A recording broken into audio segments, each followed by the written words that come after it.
Hi, and welcome back to the Great Lakes International Innovation Summit. It is my pleasure to introduce our keynote speaker today. As Ohio's 66th Lieutenant Governor, John Husted leads with a focus on economic and workforce development and has championed the administration's efforts to strengthen the economy, use technology to transform the way government operates, and build opportunities for every Ohioan.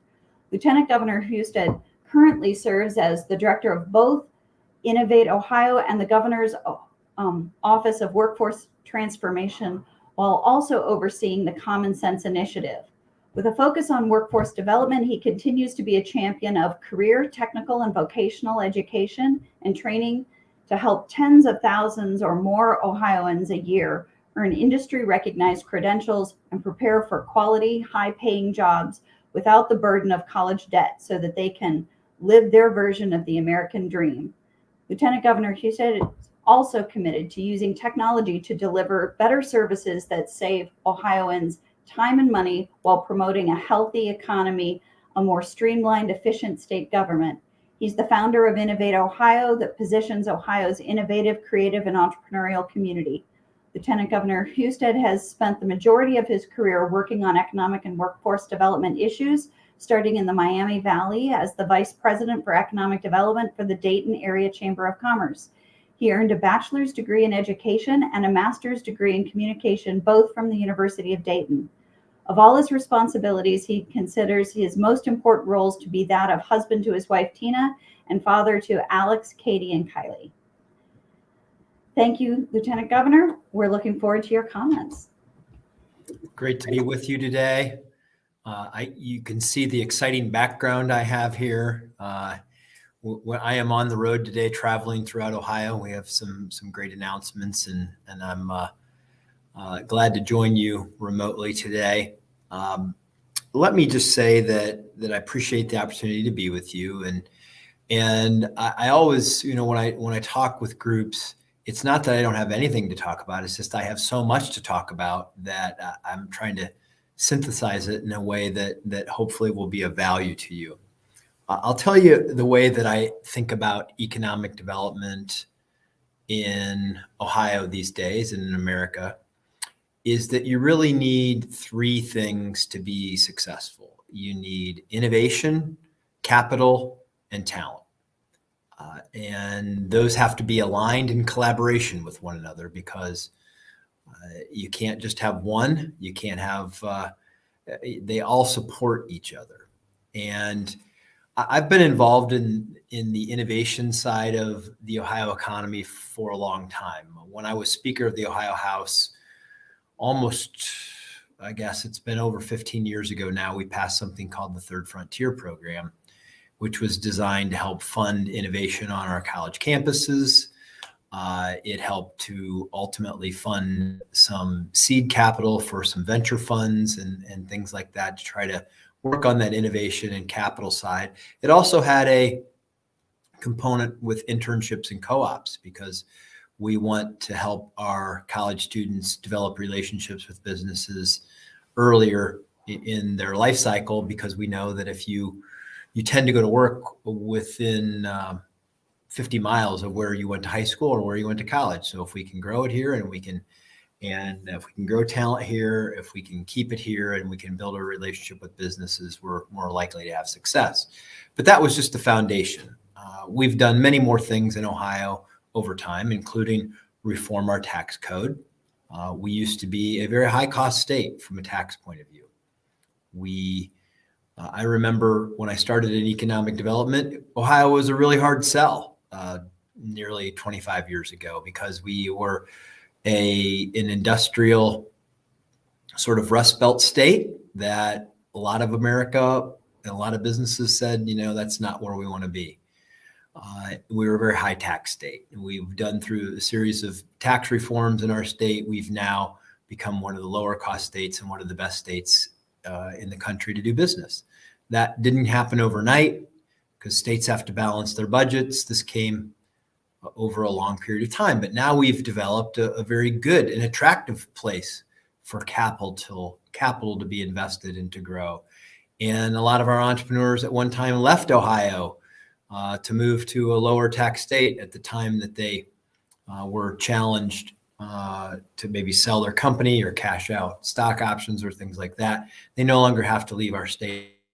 That's been a great advantage to us. But since being lieutenant governor, we have really focused on innovation. And I'll give you a couple of examples.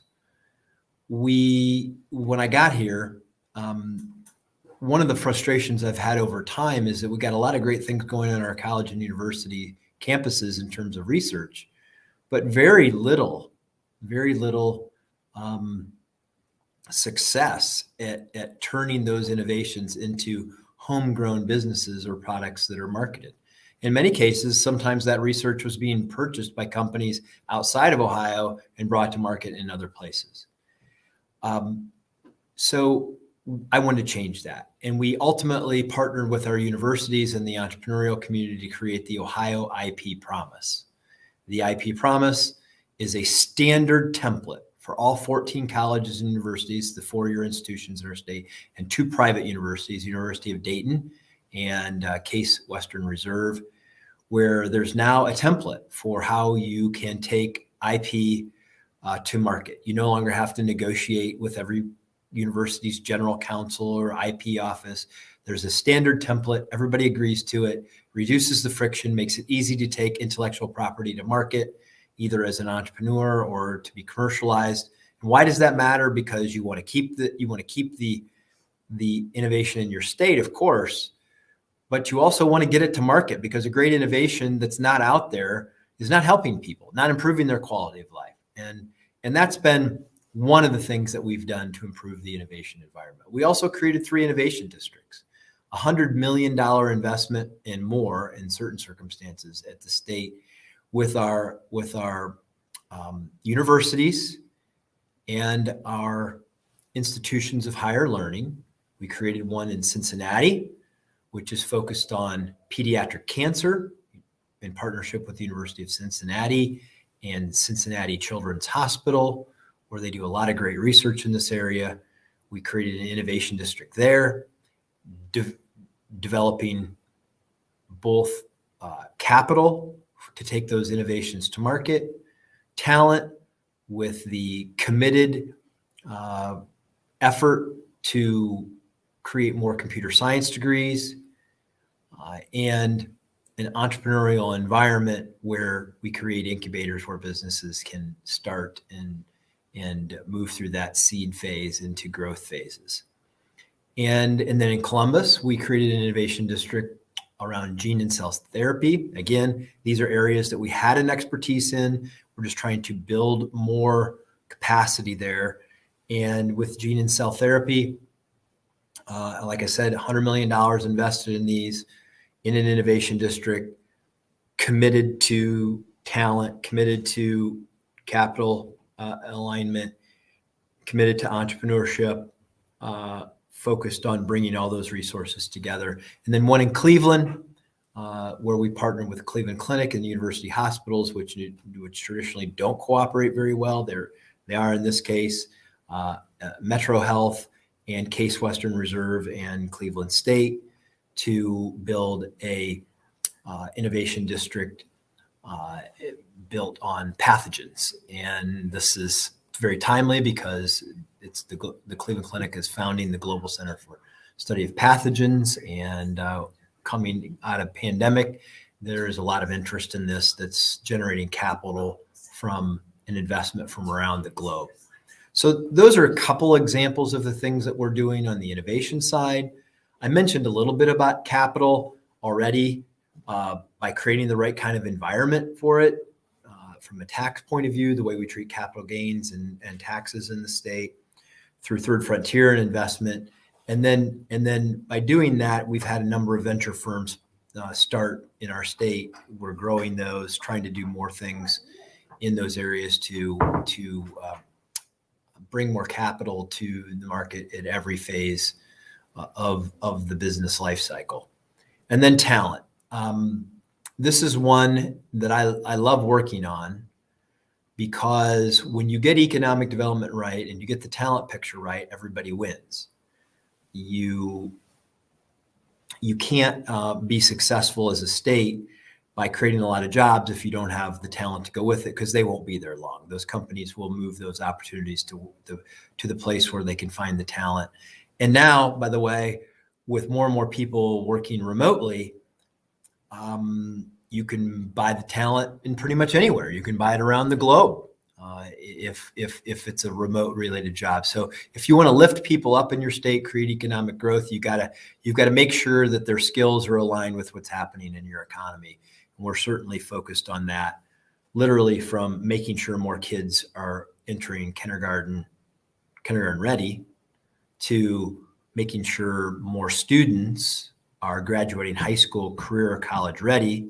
We literally have put incentive programs in place for our schools to pay them bonuses when they increase the number of in-demand credentials that they graduate high school students with, to taking people that are already in the workforce. Because, by the way, we're not going to be able to realign our workforce in this nation to the demands of the economy just by new graduates. You have to upskill and reskill your existing employment base if you're going to get there. And we've established programs like Tech Cred, where we literally pay businesses to upskill their workers, but it's on a reimbursement basis. So we don't pay for participation anymore. We pay for completion.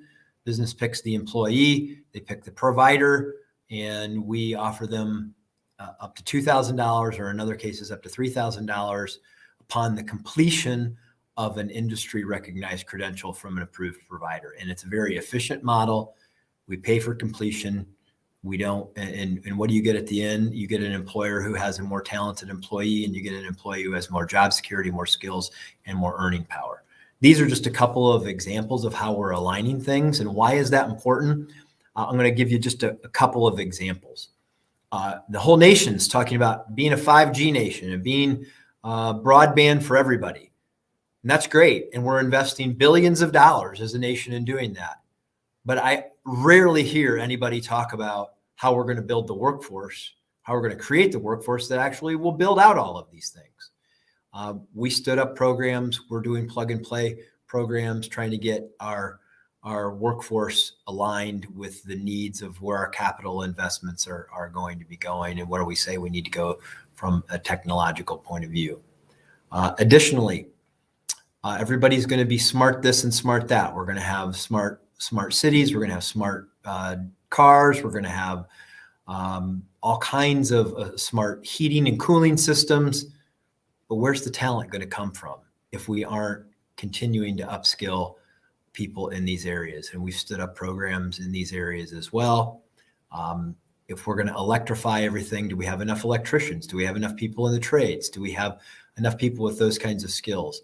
We have to think about workforce with the same aspiration. We think about how we're going to transition all of these issues, because if you don't have the workforce, you're not going to move very fast on spending these dollars and building out the new infrastructure and technology that you need to be successful. So in conclusion, it's all about that alignment. It's about an alignment between innovation, capital, and talent. And business and educators need to be collaborators, and government, state government, local government need to be very successful at facilitating and investing in areas where they're getting the return on these investments, because the states that do it right, the communities do it right, will be the ones that prosper, and the ones that don't will fall behind. We have no intention of being one of the laggards. We're focused on this, but it will require change. It's easy to talk about, but you need nimble educational institutions. You need business community that's willing to invest the time to work with educators, and you have university systems and entrenched entities and bureaucracies that are slow to want to change. And you have to be willing to be a change agent and see it through and change that culture if you want to win in this environment. So appreciate the opportunity to be with you today, and hope some of my thoughts were of value to you. Thanks.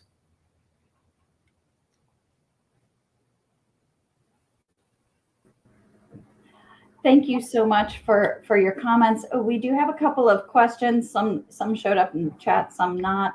But I know that the Ohio Third Frontier has been a really successful program, and it's kind of winding down or trailing off at its bond. Can you talk about what changes you see coming in the program and kind of what the future trajectory is?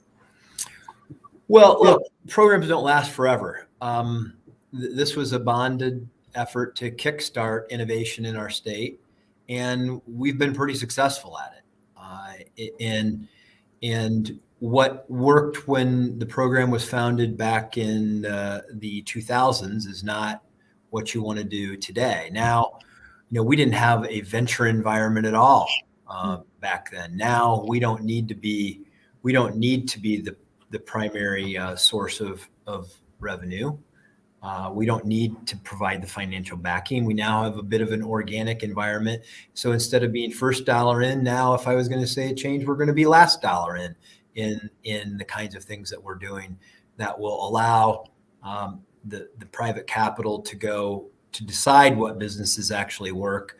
And our capital can be there to help make sure we anchor it to Ohio. So the dynamic has been completely changed. Mm-hmm. Literally 15 years ago, we were going to have to be, if we wanted to attract capital to Ohio, we had to be the first dollar in. Now we have capital in Ohio. We don't need to be the first dollar in. We can be the last dollar in. So those are the kinds of ways that these things can change or need to change over time.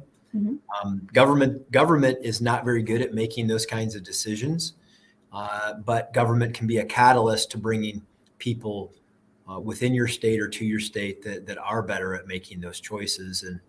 And we have to continue to grow and innovate. At that point in time, we created Third Frontier. We didn't have Jobs Ohio. Now we have Jobs Ohio, which is a private entity that handles our economic development, that makes a lot of investments in these innovations. Like they were doing the money for the innovation districts. They have last in seed capital now. So I think we're transitioning beyond Third Frontier to a new way of financing these kinds of or facilitating these kinds of investments in Ohio. Thank you so much. And Ohio has traditionally supported lots of incubators and accelerators. It has a rich history in that. Can you discuss some of the trends that you see happening with regards to that entrepreneurial support ecosystem? Yeah, it's interesting because some of these entities have done really well and some of them haven't. What I've seen from the incubator kind of environments that do well is that they are a little more entrepreneurial in nature, and they are not completely reliant on government for their funding. Because entities that rely completely on government funding become political in nature and not entrepreneurial in nature. Mm-hmm. And the more that the government funding that's in it is an enhancement rather than making these entities dependent on government, the more likely they are to find innovative partners to sustain themselves and to create value. Mm-hmm. When these entities create value for the marketplace, then they are very successful. Mm-hmm. And when they don't create value, when they become more of a political entity, then they tend to fade away. And we have had both kinds in Ohio. Mm-hmm. And the more that they are connected and provide value to the marketplace, they can't be heavy education, heavy government. They have to be collaborators and bringing those entities together to create a winning environment. And when they do that, they're the most successful. That's great. Thank you. And just wondering, what did the pandemic teach you regarding the needs of entrepreneurs, and how is the state responding to some of those needs? Well, the pandemic showed the resiliency of people, and it's interesting because government never goes out of business. Mhm. It just goes on and on and on. But businesses and people who've put their life savings or have their stake, in their lives tied into a business, they're very resilient because they have to survive. And we saw the survival instincts of many businesses as they quickly pivoted. And whether it's a restaurant that had a sit down system that quickly pivoted to doing carry out, or a company that was making one product that quickly pivoted to make, I know one company that was making furniture and upholstery, and then all of a sudden there was no demand for that, and they started making gowns and masks. I mean, you see the resiliency and the innovative nature of having to, pay the bills, what it does for businesses. They're very innovative. And what we have to do is to be supportive of that and recognize where things are going. I mean, a lot of times people in government, it's like, well, I want the investment to be here, or I want it to be on these terms. And that's just not how the marketplace works. Mm-hmm. You have to see where the market is going and see where people are going and figure out how to support them and find ways as best you can to support each other's needs. Because I just know this, that reason I like working in economic development and workforce development is that if people have jobs and if people have access to great jobs and they have the skills to do it, employers have the talent they need, then people are pretty happy because they're working and they're living their version of the American dream and content with, having hope for their future. Mm-hmm. But when you don't create an environment where that happens and you try to central plan for them, it just doesn't work. And look, we live in a society where we want businesses to be accountable. We want them to treat their employees right, but just create the environment where they can succeed and get out of their way and do pretty well and help people. Big thing right now is that we do people a disservice. I mean, I know everybody in our culture says you got to go to college. Well, you don't got to go to college. Mm-hmm. If you want to go to college, that's great. But you can go to a career, you can earn a career credential and college credits at the same time. You don't have to buy into the traditional model. You don't have to let other people tell you. There are so many pathways to opportunity, and we just have to be honest with people about what those are, what ones make the most financial sense, and help young people. Literally in Ohio, if you have a job today and you want to upskill yourself to earn a short-term credential in anything that's in demand, we'll pay for it. We literally will pay for it for you to do this. You have to show the initiative. It's creating opportunity for people, and the pandemic forced us all to change. And the ones that change the most nimbly are the ones that are going to succeed. Mm-hmm.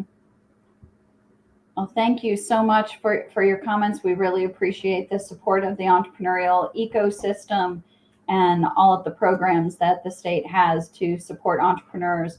In particular, there's a lot of interest about the 2 new loan programs that are out there for diverse entrepreneurs and women. So thank you for your leadership.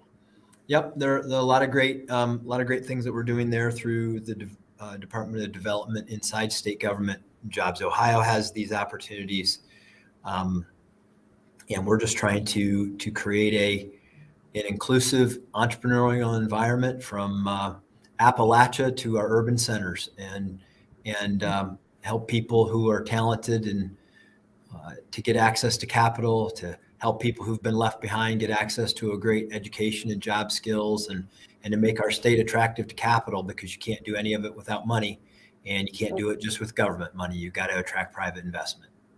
Absolutely. Well, thank you so much. We appreciate your joining the Great Lakes International Innovation Summit and being our keynote speaker here during this lunchtime. Great. Thank you. Mm-hmm. Okay. Well, We will take a break now until 1:15, where we will ask you to come back and join us for the Rural Innovation Panel. We're going to have great discussion with a number of leaders in that area, and we look forward to seeing you soon.